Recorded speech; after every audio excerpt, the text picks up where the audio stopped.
2 நாளாகமம் அதிகாரம் 32.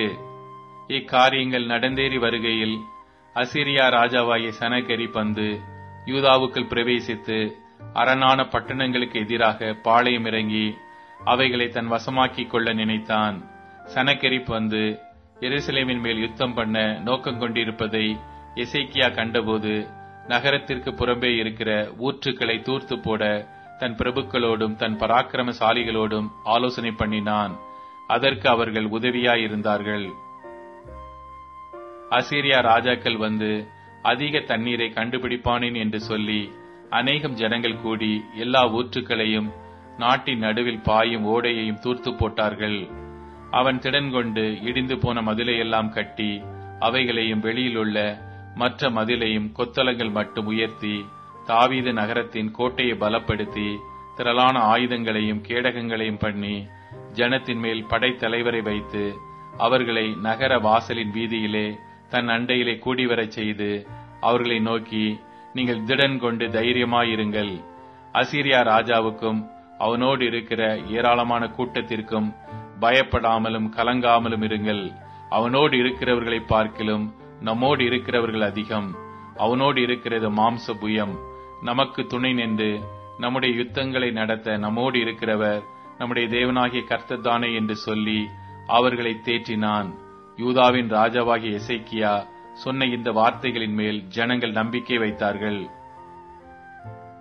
இதன் பின்பு அசீரியா ராஜாவாகிய சனகெரிப் தன் முழு சேனையுடன் லாகீசுக்கு எதிராய் முற்றுகை போட்டு இருக்கையில் யூதாவின் ராஜாவாகிய எசேக்கியாவிடத்துக்கும் எருசலேமில் உள்ள யூதா ஜனங்கள் யாவரிடத்துக்கும் தன் ஊழியக்காரரை அனுப்பி, அசீரியா ராஜாவாகிய சனகெரிப் சொல்லுகிறது என்னவென்றால், முற்றுகை போடப்பட்ட எருசலேமிலே நீங்கள் இருக்கும்படிக்கு நீங்கள் எதிர்மேல் நம்பிக்கையாயிருக்கிறீர்கள்.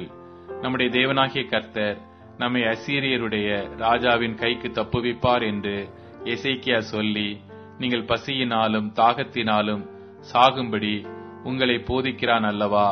அவருடைய மேடைகளையும் அவருடைய பலிபீடங்களை தள்ளிவிட்டவனும் ஒரே பலிபீடத்திற்கு முன்பாக பணிந்து அதன் மேல் தூபம் காட்டுகள் என்று யூதாவுக்கும் எருசலேமியருக்கும் சொன்னவனும் அந்த எசேக்கியா தான் அல்லவா? நானும் என் பிதாக்களும் தேசத்து சகல ஜனங்களுக்கும் செய்ததை அறியீர்களோ? அந்த தேசங்களுடைய ஜாதிகளின் தேவர்கள் அவர்கள் தேசத்தை நம்முடைய கைக்கு தப்புவிக்க அவர்களுக்கு பலன் இருந்ததோ? உங்கள் தேவன் உங்களை என் கைக்கு தப்புவிக்க கூடும்படிக்கு என் பிதாக்கள் பாலாக்கின அந்த ஜாதிகளுடைய எல்லா தேவர்களிலும் எவன் தன் ஜனத்தை என் கைக்கு தப்புவிக்க பலவானாயிருந்தான்? இப்போதும் எசேக்கியா உங்களை வஞ்சிக்கவும் இப்படி உங்களை போதிக்கவும் இடம் கொடுக்க வேண்டாம். நீங்கள் அவனை நம்பவும் வேண்டாம். ஏனென்றால் எந்த ஜாதியின் தேவனும் எந்த ராஜ்யத்தின் தேவனும் தன் ஜனத்தை என் கைக்கும் என் பிதாக்களின் கைக்கும் தப்புவிக்க கூடாதிருந்ததே. உங்கள் தேவன் உங்களை என் கைக்கு தப்புவிப்பது எப்படி என்கிறார் என்று சொல்லி அவனுடைய ஊழியக்காரர் தேவனாகிய கர்த்தருக்கு விரோதமாகவும் அவருடைய தாசனாகிய எசேக்கியாவுக்கு விரோதமாகவும் பின்னும் அதிகமாய் பேசினார்கள்.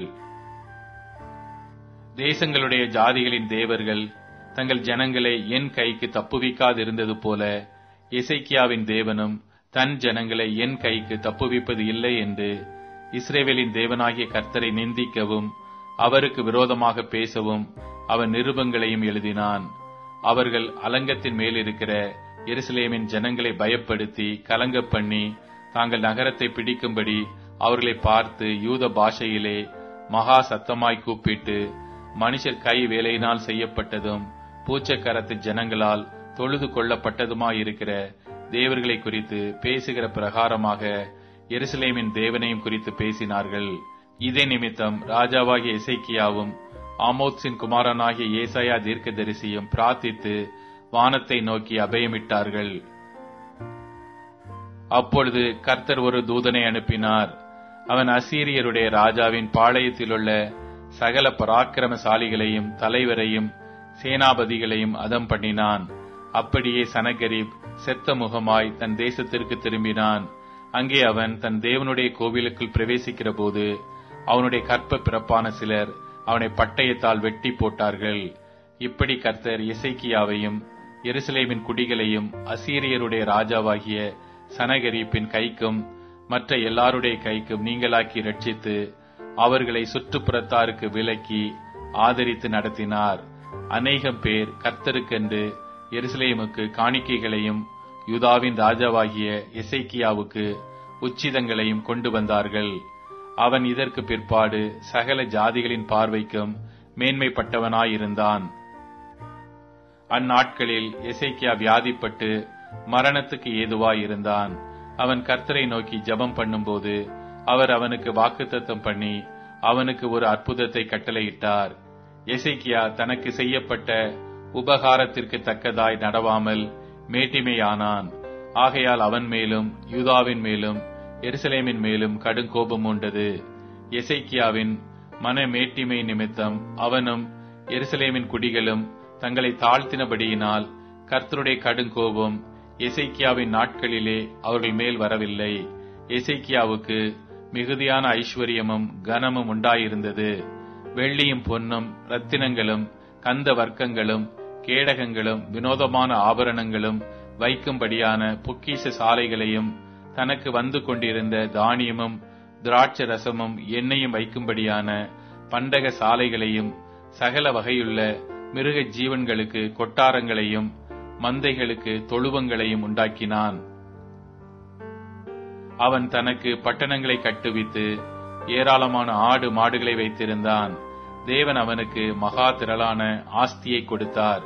இந்த எசேக்கியா கீயோன் என்னும் ஆற்றிலே அணை கட்டி அதன் தண்ணீரை மேற்கே இருந்து தாழ தாவீது நகரத்திற்கு நேராக திருப்பினான்.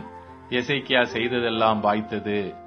ஆகிலும் பாபிலோன் பிரபுக்களின் ஸ்தானாபதிகள் தேசத்திலே நடந்த அற்புதத்தை கேட்க அவனிடத்துக்கு அனுப்பப்பட்ட விஷயத்தில் அவன் இருதயத்தில் உண்டான எல்லாவற்றையும் அறியும்படி அவனை சோதிக்கிறதற்காக தேவன் அவனை கைவிட்டார். எசேக்கியாவின் மற்ற வர்த்தமானங்களும் அவன் செய்த நன்மைகளும் ஆமோத்சின் குமாரனாகிய ஏசாயா தீர்க்கதரிசியின் புஸ்தகத்திலும் யூதா இஸ்ரவேல் ராஜாக்களின் புஸ்தகத்திலும் எழுதியிருக்கிறது. எசேக்கியா தன் பிதாக்களோடு நித்திரையடைந்த பின்பு அவனை தாவீது வம்சத்தாரின் கல்லறைகளில் பிரதானமான கல்லறையில் அடக்கம் பண்ணினார்கள். யூதாவனைத்தும் எருசலேமின் குடிகளும் அவன் மரித்தபோது அவனை கனம் பண்ணினார்கள். அவன் குமாரனாகிய மனாசே அவன் ஸ்தானத்தில் ராஜாவானான்.